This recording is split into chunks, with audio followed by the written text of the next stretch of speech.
If you want to understand exactly how the US uses the almighty B2-Spirit to destroy targets like missile launchers, drones, and operational facilities under deep inside a mountain in Iran, just watch. You will never believe what technology has done in Iran within 6 days. What is the second phase of Operation Epic Fury? It starts with a B-2 stealth bomber dropping a massive bunker buster bomb on a target nestled in the Alborz Mountains surrounding Tehran. The target was chosen for a specific reason. Buried deep beneath the mountains, Iran has constructed a labyrinth of multi-layered underground tunnels. They built this vast network to hide their crown jewel and massive arsenal of ballistic missiles. Their strategy is simple but deadly. Emerge from these hidden bunkers to ambush American jets when they least expect it. So how do you counter a threat buried that deep? You use a highly surgical weapon designed to pierce straight through thick layers of reinforced concrete. With just a dozen of these bunker busters, the military can wipe out an entire underground missile city in a single devastating strike. What is Phase 2 of Operation Epic Fury? 7 days of sustained combat. The skies over Iran are finally quiet, but don't let the silence fool you. Although the US has achieved near total air superiority, but the war is just entering its most dangerous stage. Phase 1 was about clearing the skies, while Phase 2 it's about targeting Iran's strategic ballistic missiles underground. These are high-tech labyrinths bored deep into solid mountain rock, shielded by hundreds of feet of earth and reinforced concrete. If you drop a standard bomb here, it won't even leave a scratch. But here is the problem: Iran is still not out of the fight. If the US owns the sky, why not just send in standard fighters? Because while Iran's main network is shattered, isolated surface-to-air batteries like the S-300 are still hiding in the shadows. For an F-15E Strike Eagle, the legendary bomb truck of the Air Force, one lucky radar lock from a rogue missile is a death sentence. And in a high-stakes conflict, losing a crew and a multi-million-dollar jet to a surviving battery is a risk the Pentagon simply won't take. When the risk is too high for conventional fighters, you bring in the big boys. The B2-Spirit stealth bomber. This $2 billion flying wing was designed for one specific purpose: to go where nothing else can. It doesn't fight air defenses, it ignores them. Cruising undetected in the stratosphere, the B-2 is the only platform on Earth capable of penetrating this contested airspace to deliver the final blow, raining down dozens of 2,000-pound BLU-109 bunker busters to crack the mountain wide open. But where are the nuclear sites located? The forces targeted highly fortified, subterranean weapons complexes, often referred to as missile cities, which were carved deep into the bedrock of the Alborz Mountains surrounding Tehran. Where did this long-range mission originate? The operation began thousands of miles away at Whiteman Air Force Base in Missouri. 4 B-2-Spirit stealth bombers took off for a direct round-trip mission, relying on a fleet of aerial refueling tankers over the Atlantic Ocean and the Mediterranean Sea to complete the 6,000-plus nautical mile journey. But how did the military prepare the airspace for the incoming bombers? Before the B-2s arrived, U.S. and allied forces executed a suppression of enemy air defenses strategy.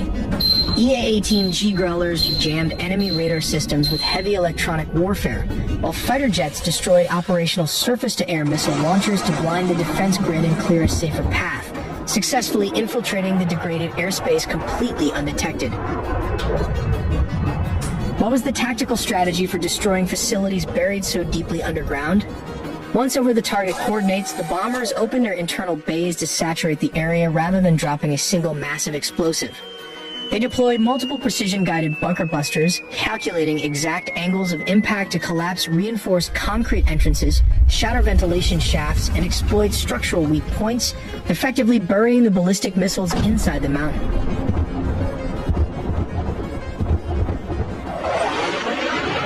How many bunker buster bombs were dropped during this operation? The B-2s dropped dozens of BLU-109 at 2,000-pound precision-guided penetrator bombs.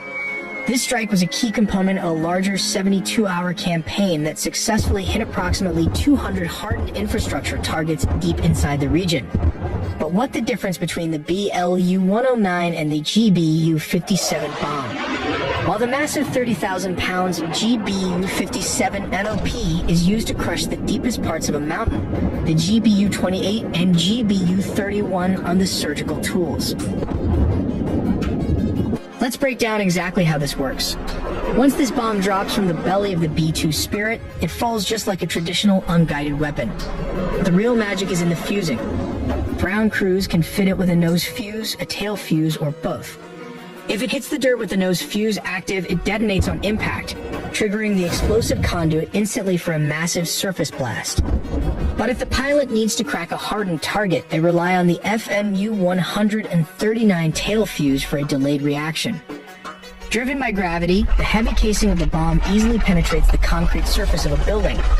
Once inside, the smart fuse counts down the programmed milliseconds before triggering the 500-pound payload, destroying the target from the inside out. Considering its small $4,000 price tag, the sheer destructive return on investment is staggering. Before the war even started, the U.S. cyber warfare team bombarded the Iranian with tons of spam emails, jump calls, and all kinds of online breaches to get classified data. This data doesn't just result in spam and scam attempts. It can also affect your insurance rates and ultimately will lead into a loan denial just when you might need credit. Incogni helps protect your privacy by regularly scanning and preventing data brokers from re-uploading your information. You'll also get a clear, real-time dashboard to track the status of your data. As an add-on with Incogni Unlimited plans, you can gain access to this custom removal tool. That's where Incogni comes in. Copy the link of any site exposing your information. Go to the custom removals tool, paste the link, and click submit. That's it. Then wait about 30 to 45 days, and just like that, your data is removed. So take your personal data back with Incogni. Use code AITELLY with the link below incogni.com/AITELLY and get 60% off on an annual plan. So what exactly is the difference between the BLU-109 and the massive GBU-57 launching process? Step 1. The bomb deployment platform. As previously mentioned, a B-2 stealth bomber flies at a very high altitude. When the aircraft reaches the designated location and the conditions are optimal, it can release this specialized MOAB weapon system. The bomb is designed for precision, and the deployment height plays a crucial role in its trajectory and effectiveness. Then step 2 comes the targeting precision. The bomb is outfitted with advanced guidance technology, including GPS and inertial navigation systems, which are military-grade satellites. Then comes step 3, that is adjusting the trajectory.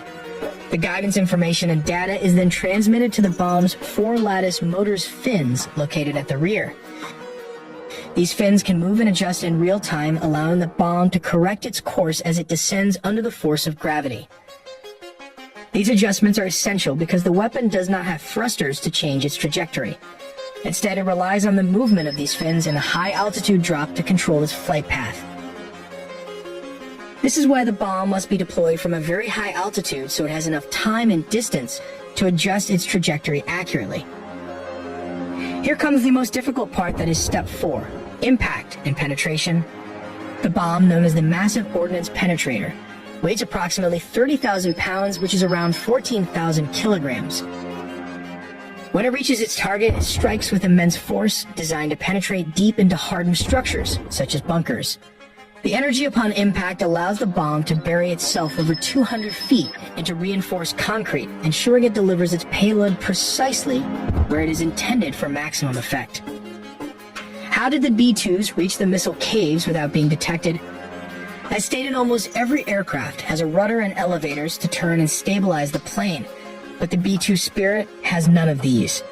This is because any vertical structure would reflect radar waves, which is why they had to design it without vertical stabilizer or rudder at the rear. Instead, they use this technique of split drag rudders to provide directional stability and control in a flying wing aircraft. But the most important is the composite stealth structure.